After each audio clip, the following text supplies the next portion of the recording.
जुल्मों की निशानी लोगों, दरो दीवार पे लिखी है कहानी लोगों। कहां से शुरू करूं ये कहानी? जुल्म सितम की यह दास्तां, आजादी के परवानों की वीरता और त्याग की गाथा। मैं जो एक रूह हूं, आत्मा हूं, उन तमाम लोगों की जिन्होंने अपने खून पसीने से, अपने बलिदान से, जान की कुर्बानियों से इस मिट्टी के जर्रे जर्रे को आजादी का तीरथ बना दिया। मैं गवाह हूं उस जुल्म का जो यहां आदम के बेटों ने आदम के बेटों पर बेरहमी से ढाई। सदियों से मैं इसी जगह मौजूद हूं। मेरे सीने में दफन है वो सारी कहानियां जिन्होंने इन हरे भरे खूबसूरत टापुओं को वो खौफनाक नाम दिया, काला पानी।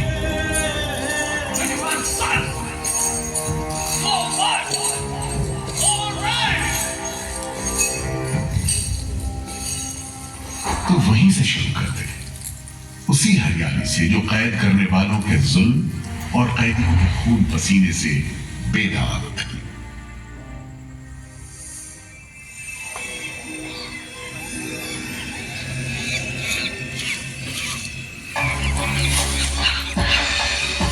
कहते हैं अंडमान द्वीप समूह का नाम रामायण के प्रतापी वानर देवता अंडमान यानी हनुमान के नाम पर रखा गया था। पुराने जमाने से यह कहानी चली आती है कि जब राम ने लंका पर चढ़ाई करने की योजना बनाई थी तो पहले इन्हीं टापुओं से धावा मारने की सोची थी, लेकिन बाद में इरादा बदलकर धनुष कोटि से हमला किया। इतिहास और पुराण में अंडमान द्वीप समूह इसी सिलसिले में याद किया जाता रहा है।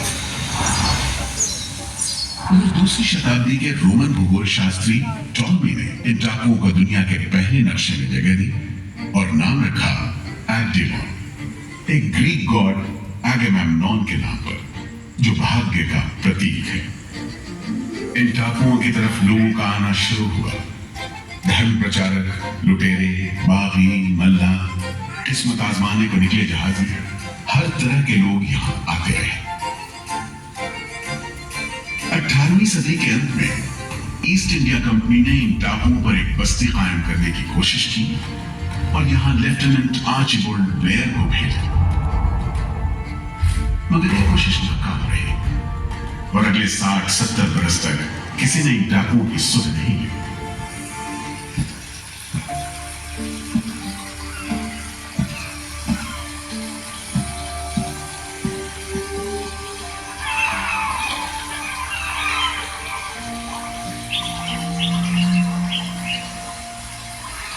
प्राकृतिक खूबसूरती और शांत समुद्र के बीच जिंदगी की खामोश लहरें उठती और बैठ जाती।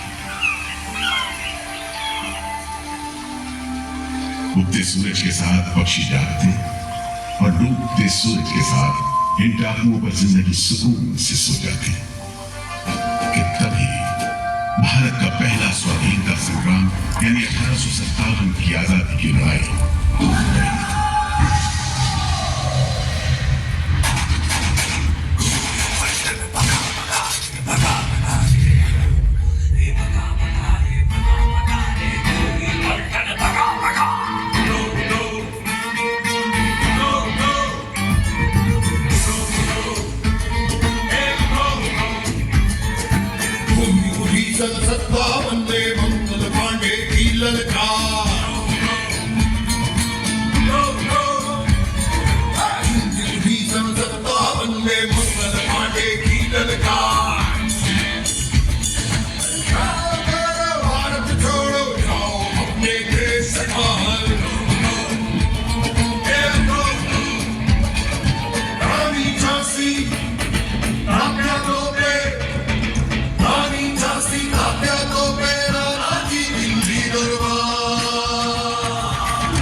गरजे बारंबार।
जल्द ही बगावत की लपटों की तपिश शांत पड़े अंडमान द्वीप समूह पर पड़ने वाली थी। आजादी के मतवालों को सबक सिखाने के लिए फिरंगी सरकार ने 15 जनवरी 1858 को पूरे के पूरे अंडमान द्वीप समूह को एक कैद खाने में बदलने का फैसला किया। His Excellency गवर्नर जनरल ने काउंसिल में ये फैसला किया है कि अंडमान आइलैंड में कैदियों की एक बस्ती बनाई जाए। इसमें शुरू में ऐसे मुजरिम रखे जाएं जिन्हें बगावत और राजद्रोह और इससे ताल्लुक रखने वाले दूसरे अपराधियों के लिए कैद या देश निकालने की सजा दी गई हो। और इस तरह अंडमान द्वीप समूह की पुरानी खाड़ी का नाम लेफ्टिनेंट आर्चिबाल्ड ब्लेयर के नाम पर पोर्ट ब्लेयर रखकर मुजरिमों की बस्ती कायम की गई। सन 57 के वीरों के नक्शे कदम पर कुछ ही साल बाद अंडमान की धरती पर पैर रखे वहाबी आंदोलन के राजनीतिक बंदियों ने 1860 से 1872 के बीच बहुत से वहाबी आंदोलनकारी अंडमान भेजे गए। सरहदी सूबे का रहने वाला एक पठान शेर अली आफरीदी भी अंडमान में उस समय उम्र कैद की सजा काट रहा था और अंग्रेजों से बदला लेने के लिए मौके की तलाश में था।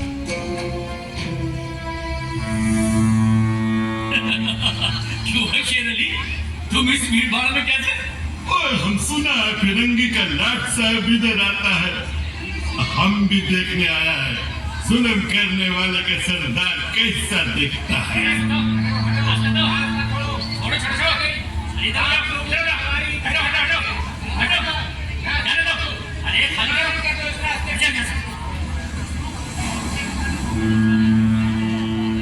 अरे देखो देखो आ गए लाट साहब, अंग्रेज बहादुर आ गए। मिस्टर बर्ड, मैं सोचता हूँ कि इस खूबसूरती के बीच रहने के लिए प्रिजनर होना भी मैं एक्सेप्ट कर लेता। Yes, indeed. Just look how beautiful this place is.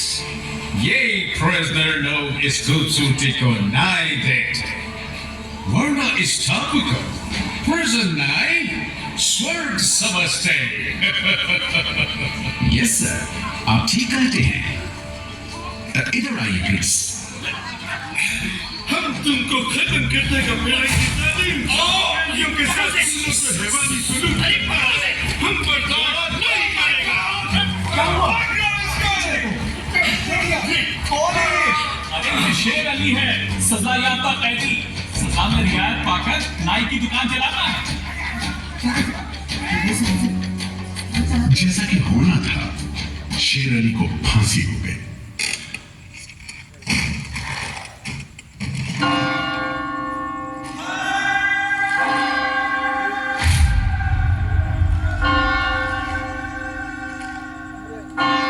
शायद इसी घटना का असर था कि ब्रिटिश सरकार ने कैदियों के साथ और भी कड़ाई बरतने के बारे में गंभीरता से सोचना शुरू किया। नतीजे के तौर पर सन 1896 में पोर्ट ब्लेयर की खौफनाक सेलुलर जेल का काम चीफ कमिश्नर केविन और इंजीनियर मैक्विन की निगरानी में शुरू हुआ। यूरेनस मक्वीन, आपकी जांच पूरी हो गई? यस सर, हमने पूरा टापू का मुआयना कर लिया है। तो आपके हिसाब से जेल कहाँ बनेगी? मेरा राय भी जेल इसी जगह बने तो अच्छा रहेगा सर। इस पहाड़ी पर? यस सर, हम इस पहाड़ी को ईस्ट का तरफ ऊपर से काटकर समुद्र से 60 फीट की ऊंचाई पर मैदान बना देगा। इससे दो फायदा होगा, जेल के लिए जगह निकलेगा और पहाड़ी काटने से जो मिट्टी निकलेगा उससे हम नीचे का दलदल को भरकर ऑफिसर्स के लिए टेनिस एंड क्रिकेट खेलने का मैदान, इवन जिमखाना क्लब भी बना सकता सर। तय हुआ कि 5 लाख रुपए की लागत से पोर्ट ब्लेयर की इस पहाड़ी पर जेल बनेगा। फॉरेन कारीगरों के अलावा 600 कैदियों को काम पर लगा दिया गया। इस जेल में एक वक्त में 700 कैदियों को बंद रखा जा सकता है। योजना के अनुसार जेल के बीचों बीच एक मीनार बनाई जानी थी, जिसकी 7 दिशाओं में 7 खंड किसी सितारे की भुजाओं की तरह निकले होंगे। हर खंड में 3 मंजिलें बनाई जानी थी और 7 खंड में कुल मिलाकर 698 कोठरियों का निर्माण होना था। ईंटों की ढुलाई के लिए ट्रेन की 5 मील लंबी पटरी बिछाई गई। इमारत बनाने के लिए ढेर सारे सामान बर्मा से मंगवाए गए। जेल को बनाने में कोई 3 करोड़ ईंटें इस्तेमाल की गई। इंसानी खून पसीने की तो कोई गिनती ही नहीं।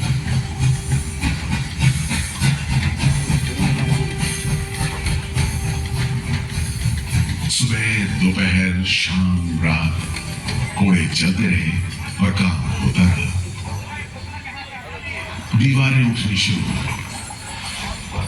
आखिरकार 10 साल बाद सन 1906 में यह विशालकाय जेल तैयार हुई और यहीं से अंडमान के इतिहास का सबसे काला दौर शुरू हुआ।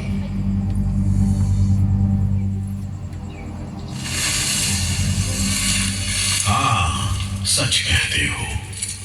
आज भी उस दौर को याद करके झुरझुरी सी हो जाती है। मैं पुराना पीपल का पेड़ जेल खाना बनने के इस लंबे अरसे में हर रोज अपनी जान की खैर मनाता रहा, क्योंकि इस पहाड़ी पर उगे हुए घने जंगल साफ करने के दौरान बहुत से लोग थे जिनका ख्याल था कि मुझे भी और पेड़ों की तरह काट गिराया जाना चाहिए। लेकिन मैं बच निकला। मेरी किस्मत में शायद खड़ा रहकर इस जेल में होने वाली यातनाएं देखना लिखा था। हर एक कैदी जेल के फाटक के भीतर आकर मेरी डालियों के नीचे से ही निकला है।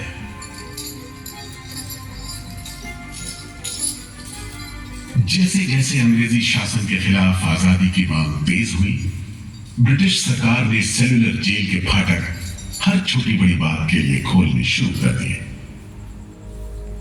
किसी ने पर्चा निकाला तो अंडमान जेल, किसी ने लेख लिखा तो अंडमान जेल।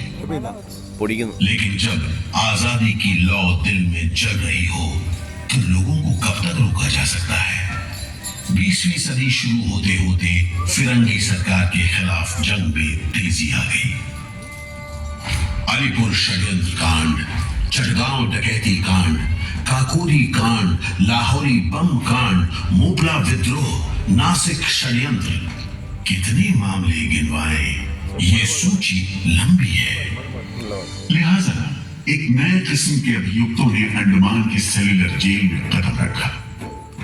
ये नई किस्म थी क्रांतिकारियों की। क्या शानदार लोग थे। मस्ती में झूमते, गीत गाते जेल में कदम रख रहे थे, मानो जेल नहीं मंदिर जा रहे हो। आजादी के ये परवाने देश के कोने कोने से आए थे। सरफरोशी की तमन्ना अब हमारे दिल में है, പണിപാളിയല്ല മഴ പെയ്തല്ല ഇവിടെ ഉണ്ടോ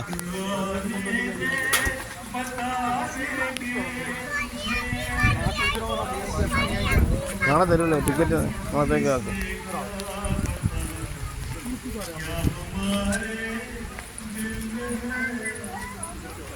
सोहन सिंह भगना हाजिर, मोतीलाल वर्मा हाजिर, पंडित परमानंद शास्त्री बटुकेश्वर दत्त हाजिर, सचेंद्र नाथ सान्याल हाजिर, उल्लासकर दत्त हाजिर, पृथ्वी सिंह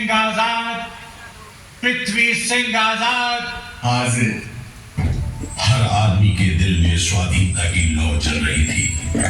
इस जोत को बुझाने का काम ब्रिटिश सरकार ने जिस अफसर को सौंपा वो था सेलुलर जेल का जेलर डेविड बेरी।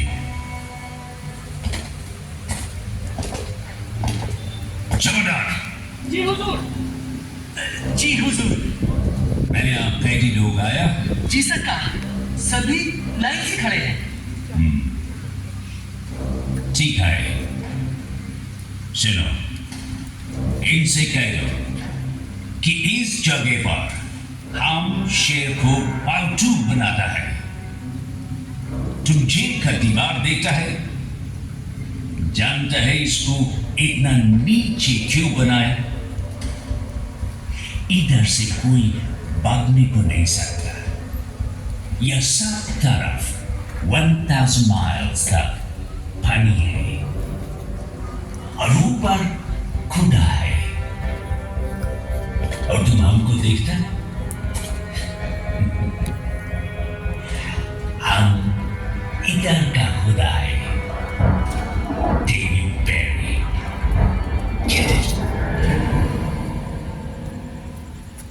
इस तरह कैदियों से ठसाठस भरी जेल की गंदी सीलन भरी बदबूदार हवा में कैदियों का बंदी जीवन शुरू होता है।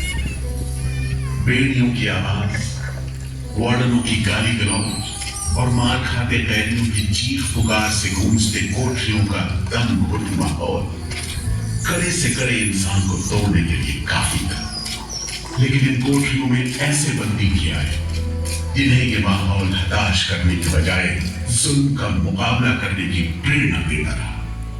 वीर विनायक दामोदर सावरकर, ये नाम ऐसे ही बंदियों में बड़े सम्मान के साथ लिया जाता है।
बेड़ियों में जकड़े वीर सावरकर जब सेलुलर जेल के अहाते में दाखिल हुए तो उनकी जंजीरों से जुड़े लोहे के पट्टे पर उनके जेल की मियाद खुदी हुई थी 50 बरस।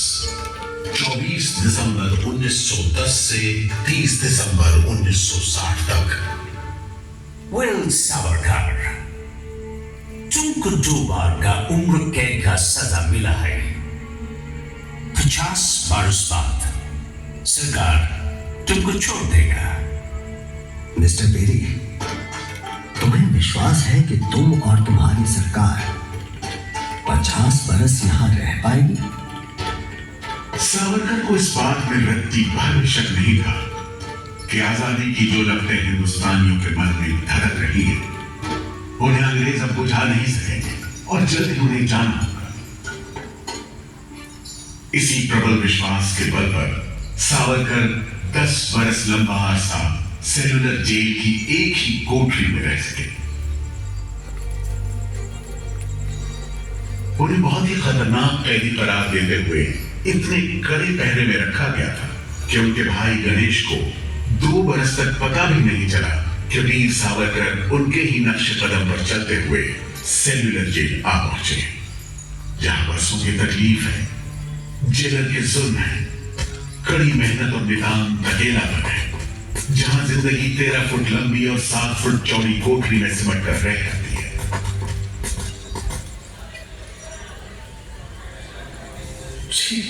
ये कैसा दिखा रहा है?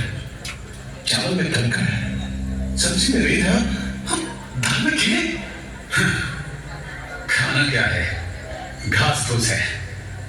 बर्तन में देखो कैसे टूटे फूटे, जंग से लाल और तेल से जुड़े हुए। सबसे ज्यादा कमी तो पानी की है। आज सुबह जब मैंने पानी मांगा, जमादार बोला दिन में 2 बार मिलेगा बस। अरे पीने लायक होता तो बात करें, इतनी बात मारता है कि नाक बंद करके पीना पड़ता है।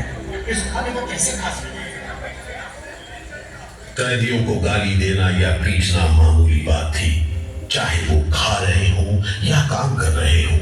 और काम न सिर्फ मुश्किल था बल्कि उसका कोटा भी तय था। 7 में से 4 खंडों की कोठरियों में तेल निकालने के उपकरण लगे थे।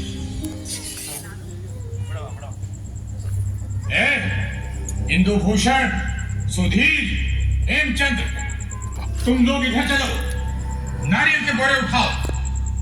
हर बोरे में है 25 सेर नारियल। इन्हें पहुंचाओ तीसरी मंजिल पर। शाम तक हर आदमी को 30 पाउंड तेल निकालना है, समझे? हम इतना तेल कैसे निकालेंगे? वो मशीनें तो हाथ से चलानी पड़ती हैं। जबान मत लड़ाओ बदमाश। जो हाथ बम पिस्तौल चलाते हैं वो मशीन नहीं चला सकते। चलो जल्दी करो, भाग कर जाओ और काम करो।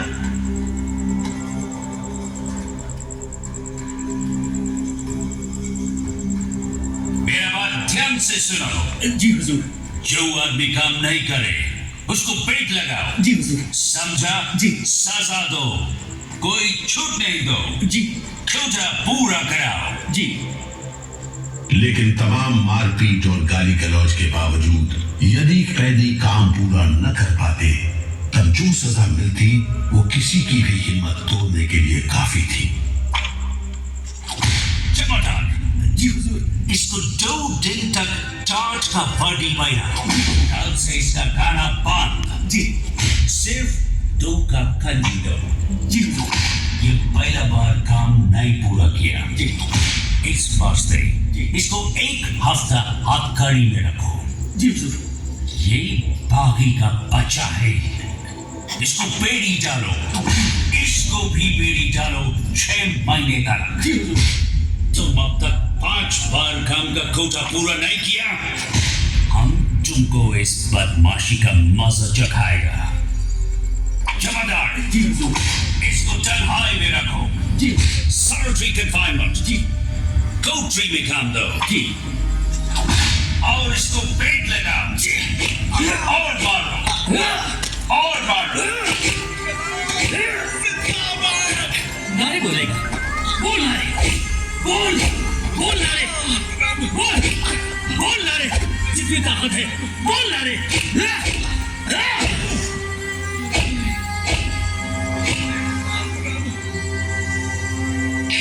उल्हासकर दत्त ने इस सारी तकलीफ की दिल को छू देने वाली तस्वीर खींची है। हमारे गांव में तेल के लिए कोल्हू में बैल जोते जाते हैं। वो भी दिन में 10 से 12 सेर से ज्यादा तेल नहीं निकाल पाते।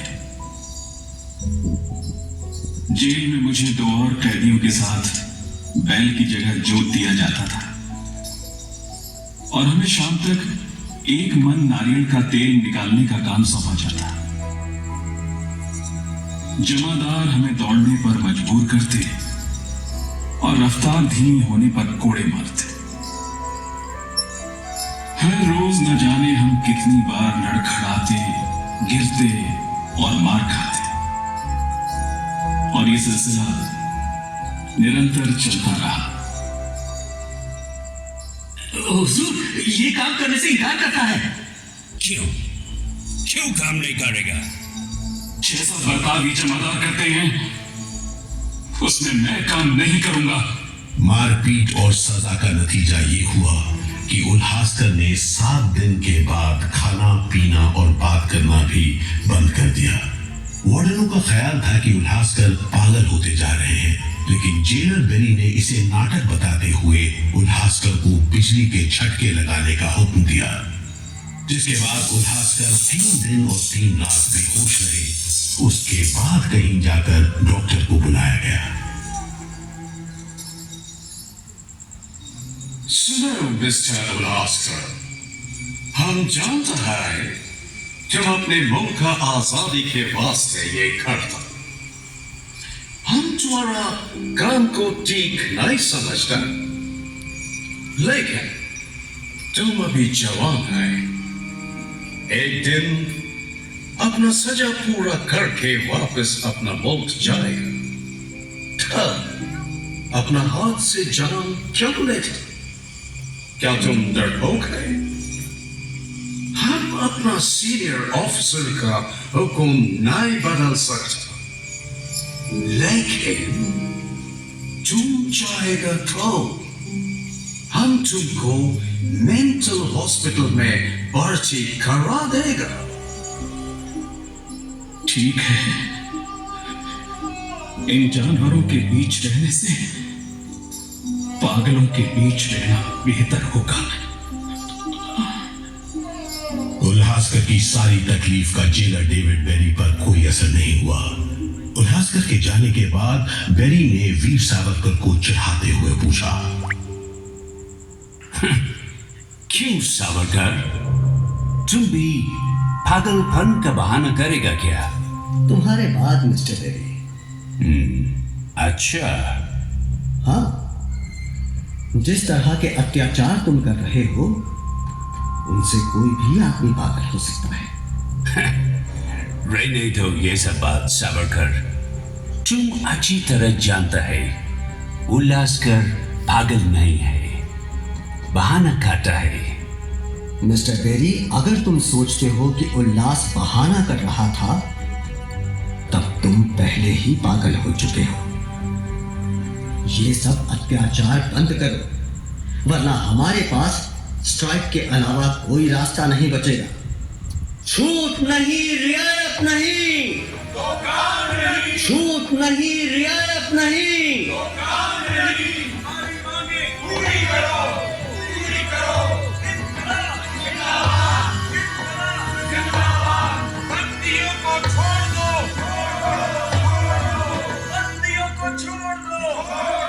और इस तरह कैदियों ने अपना आखिरी हथियार इस्तेमाल करना शुरू किया। हड़तालों का एक लंबा सिलसिला चल पड़ा, मगर ऐसे मामलों से जेलर बेरी और उसके अमले के रवैये में कोई खास फर्क नहीं पड़ा। कुल मिलाकर सेलुलर जेल के कैदी तकलीफ और बदसलूकी के बीच अपने दिन गुजारते रहे।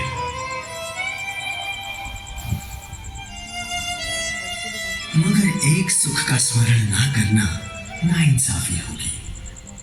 वो सुख था बुलबुलों की चहक, उनका मधुर स्वर, उनके झुंड कल कल करते नारियल के टुकड़ों पर टूट पड़ते।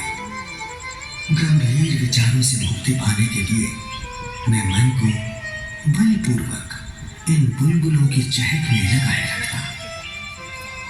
मैं अपनी भाषा उन्हें सिखाने में असमर्थ था।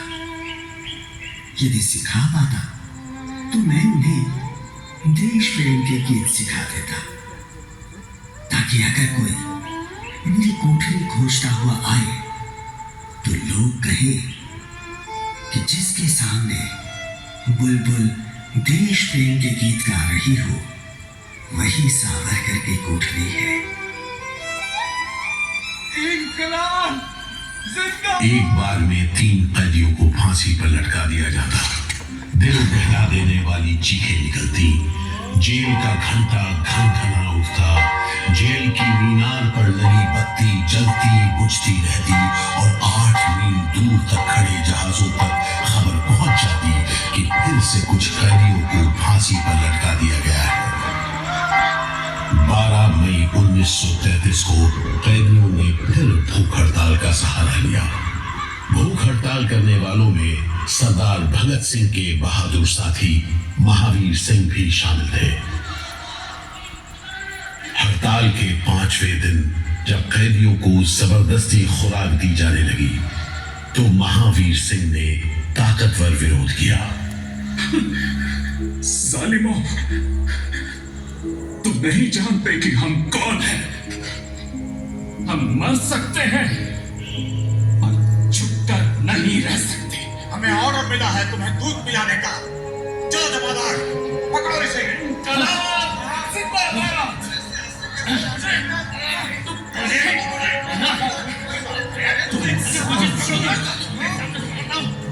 हम जबरदस्ती नहीं सहेंगे।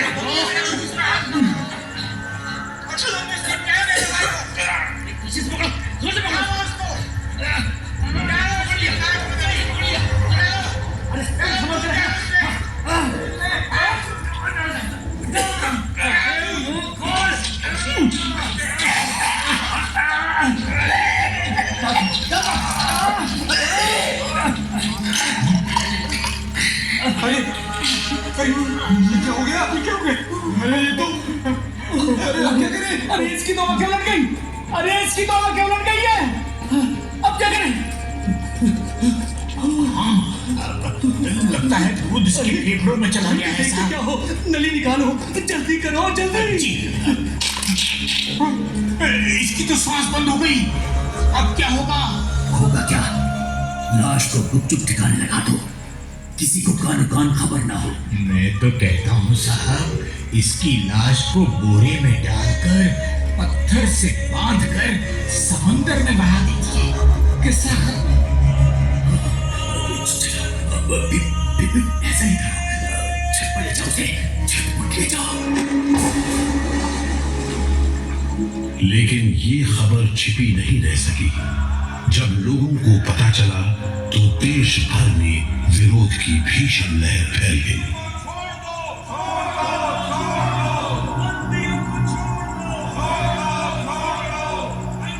और फिर 45 दिन बाद 26 जून 1933 को जेल अधिकारियों ने हथियार डाल दिए। लेकिन देश अभी भी गुलामी की जंजीरों में जकड़ा हुआ था।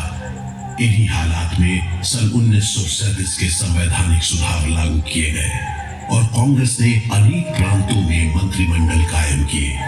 स्वाधीनता की तरफ बढ़ते कदमों में तेजी लाने के लिए अंडमान के सेलुलर जेल के बंदियों ने भी आवाज बुलंद की।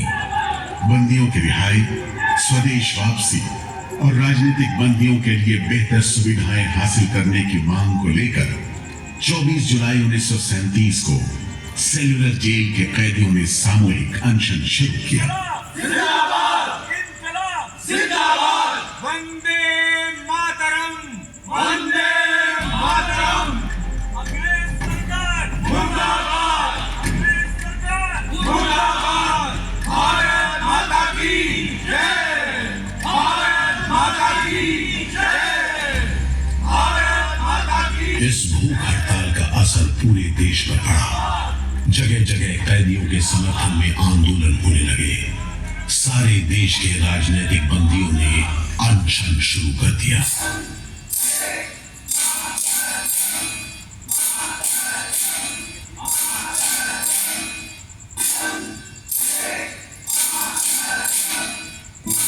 गुरुदेव रविंद्रनाथ ठाकुर और कांग्रेस की कार्यकारिणी की तरफ से जवाहरलाल नेहरू ने कैदियों से भूख हड़ताल समाप्त करने की अपील की। और 28 अगस्त 1937 को गांधी जी ने सेल्यूलर जेल के बंदियों को तार से संदेश भेजा। मैं गुरुदेव रविंद्रनाथ टैगोर और वर्किंग कमेटी की राय में अपनी अपील भी जोड़ना चाहता हूँ। आप सब हड़ताल वापस ले लें और हम पर भरोसा रखें। हम आपको राहत दिलाने के लिए पूरी कोशिश कर रहे हैं। कैदियों पर गांधी जी की इस अपील का बहुत असर पड़ा। सभी कैदियों ने आपस में सलाह करने के बाद जवाब दिया। देशव्यापी अपील और आपके संदेश ने हमारे दिलों को छू लिया है।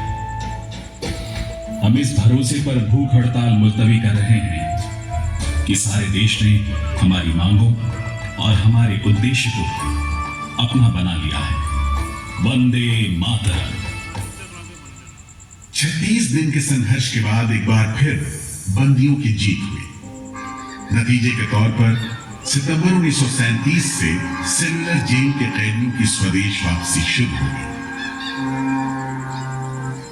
आखिरी जत्था जनवरी 1938 में रवाना हुआ और 80 साल बाद सेल्यूलर जेल राजनीतिक बंदियों से खाली हो गई और अंडमान द्वीप समूह के इतिहास का एक तकलीफदेह दौर खत्म हो गया।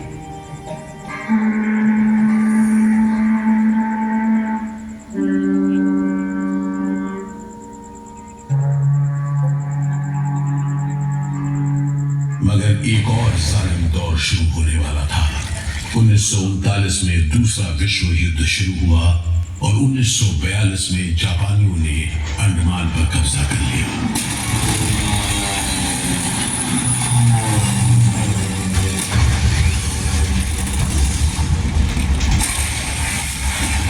हालांकि अंडमान पर जापानियों का कब्जा सिर्फ 3 साल रहा, लेकिन इस अरसे में ही उन्होंने काफी जुल्म किया। हर आदमी उनकी नजर में अंग्रेजों का जासूस था। हर रोज खेतों से, दूर दराज के गांव देहात से दसियों लोग पकड़े जाते और मौत के घाट उतारे जाते। बहुत से लोग तो खाने की कमी के कारण जहाज पर लादकर दूर समुद्र में फेंक दिए।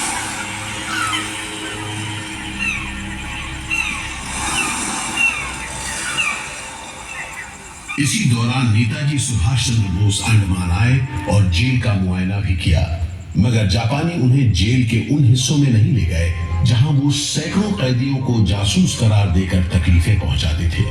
अपनी छोटी सी अंडमान यात्रा के दौरान नेताजी ने तिरंगा भी फहराया।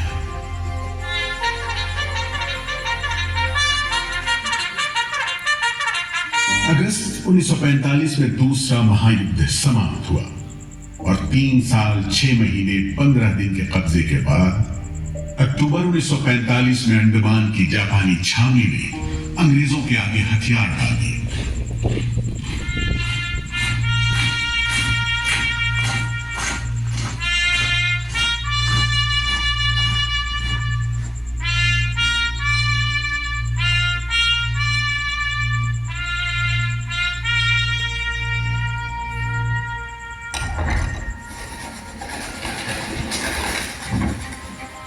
सेल्यूलर जेल के फाटक एक बार फिर खुले और कैदियों को रिहा कर दिया गया। इसके बाद 2 साल के अंदर अंदर भारत में ब्रिटिश सरकार का शासन खत्म हो गया।